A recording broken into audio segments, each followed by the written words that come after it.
মৃত্যুর পরেও জীবন রয়েছে দাবি করেছেন একজন মার্কিন বিজ্ঞানী, একজন মার্কিন গবেষক চিকিৎসক, যিনি জেফ্রি লং, কেন্টাকি রাজ্যের অধিবাসী, ক্যান্সার বিশেষজ্ঞ।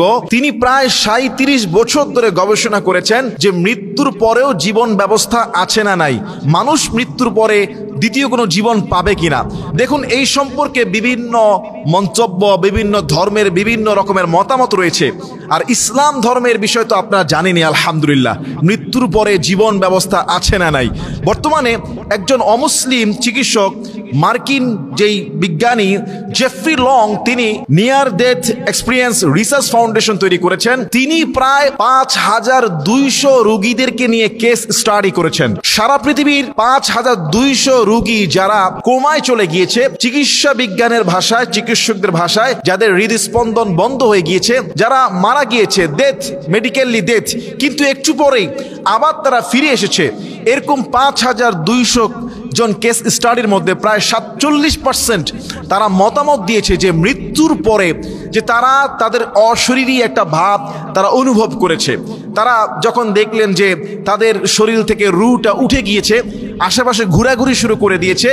কেউ কেউ বলেছেন যে আমরা মৃত্যুর পরে দেখতে পেলাম যে অন্ধকার একটা সুড়ঙ্গ দিয়ে আমরা কোথাও যাচ্ছি, হঠাৎ করে একটা আলোর দেখা আমরা পেয়ে গেলাম।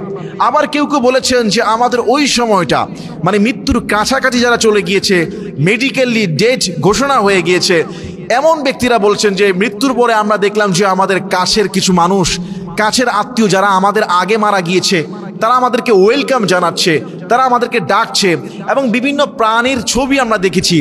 এমন কিছু ব্যক্তির গবেষণা যারা মৃত্যু হয়ে যাওয়ার পরেও, মানে মুমূর্ষ অবস্থায়, একেবারে পৃথিবী থেকে বিদায় অবস্থায় তারা আবার যখন দুনিয়াতে ব্যাক করেছে, তাদের স্পন্দন যেহেতু আবার ফিরে এসেছে, তখন এই জেফ্রি লং তিনি তাদের এই মতামতগুলো নিয়েছেন।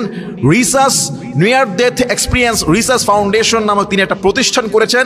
ইনসাইড তিনি তার এই গবেষণা প্রকাশ করেছেন এবং তিনি বলেছেন যে আমি মানতে বাধ্য হচ্ছি যে মৃত্যুর পরেও একটা জীবন ব্যবস্থা আছে। আমরা অনেকেই মনে করি, যেমন অনেকে আছে ভিন্ন ধর্মের বা বিভিন্নভাবে অনেকে বলে যে মৃত্যুটাই শেষ, এরপরে আমরা মারা যাব, লাশ পচে যাবে, বা দ্বিতীয় কোনো জীবন হবে না, এটাই চূড়ান্ত জীবন। কিন্তু না, ইসলাম আমাদেরকে আজ থেকে 1400 বছর আগে বলে দিয়েছে, ওয়ামা হাদিহিল হায়াতুদ দুনিয়া ইল্লা লাহু ওয়া লাইব। এই দুনিয়াটা খেল তামাশার জায়গা ছাড়া আর কিছুই নয়, এটা একটা খেল তামাশার জায়গা। ওমা হাযিল হায়াতুদ দুনিয়া ইল্লা লাহু ওয়া লাইব ওয়া ইন্নাদ দারাল আখিরাতা লাহিয়াল হায়াওয়ান। নিশ্চয়ই আখিরাতের জীবন প্রকৃত জীবন।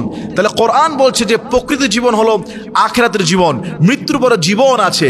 আজকের বিজ্ঞান তারাও মানতে বাধ্য হচ্ছে যে মৃত্যুর পরে আরেকটা জীবন আছে, মৃত্যুর পরের জীবন এটা সত্য। আবার ইসলাম বলছে যে আখিরাতের জীবন সত্য, সেখানে প্রশ্নের সম্মুখীন হবে, সেখানে জান্নাত জাহান্নামের ফয়সালা হবে।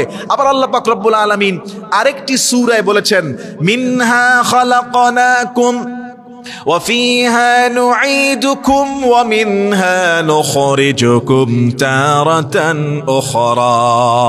আমরা যখন কবর দেই, এই দোয়াটা আরেকবার স্মরণ করি, এই আয়াতটা আবার পড়ি। আল্লাহ বলেছেন তোমাকে সৃষ্টি করেছি মাটি থেকে, আবার সেই মাটির দিকে তোমাকে ফিরিয়ে নেব, আবার তোমাকে সেই মাটি থেকে দাঁড় করাবো। সুবহানাল্লাহ। মানুষ আমরা সবাই মাটির সৃষ্টি, আবার সেই কবরের মাটির দিকে ফিরে যাব, আবার সেই মাটি থেকে কিয়ামতের দিন আমরা দাঁড়াবো। এটা কোরআনের আয়াত। আবার আল্লাহ বলেছেন, আফালা ইয়ালামু ইযা বু'থিরা মা ফিল কুবুরি ওয়া হুসিলা মা ফিস সুদুর ইন্না রাব্বাহুম বিহিম ইয়াওমা ইযিল খবীর। তারা কি জানে না কবরে যা আছে সবকিছু কবর থেকে বের করা হবে? আফালা ইয়ালামু ইযা বু'থিরা মা ফিল কুবুর, কবরে যা আছে সবকিছু কবর থেকে উত্থান করা হবে। ওয়া হুসিলা মা ফিস সুদুর, অন্তরের হৃদয়ের সমস্ত খবরগুলোকে সেদিন ফাঁস করে দেওয়া হবে। ইন্না রাব্বাহুম বিহিম ইয়াওমা ইযিল খবীর, নিশ্চয়ই আল্লাহ তাআলা প্রত্যেকটা বিষয়ে সূক্ষ্ম জ্ঞান রাখেন, সব খবর তার কাছে আছে। সুবহানাল্লাহ। ইসলাম আমাদেরকে জন্মগতভাবে যে শিক্ষাটা দেয়, আজকের অমুসলিম কোটি কোটি টাকা ডলার খরচ করে তারা near death experience research foundation করে বড় বড় জার্নালে প্রকাশ করে আজকের অমুসলিম বিজ্ঞানী চিকিৎসকরা মানতে বাধ্য হয়েছে যে পরকাল বলতে একটা কিছু আছে, যে পরকালের জীবন সত্য, মৃত্যুর পরের জীবন সত্য, সেখানে আরেকটা অবস্থা তৈরি হবে, ভালো মন্দের পরিস্থিতির শিকার আমাদেরকে হতে হবে। এজন্য আসুন সুন্দর একটা মৃত্যুর প্রস্তুতি নেই, পরকালের জবাবদিহিতা আমাদেরকে করতে হবে। সেই জন্য দুনিয়ার জীবনকে সুন্দর করা, আখিরাতের জীবনকে সুন্দর করা এবং আখিরাতের জন্য প্রস্তুতি গ্রহণ করা। আল্লাহ আমাদের সবাইকে পরকালে জান্নাহ নসিব করুন। আল্লাহুম্মা আমিন।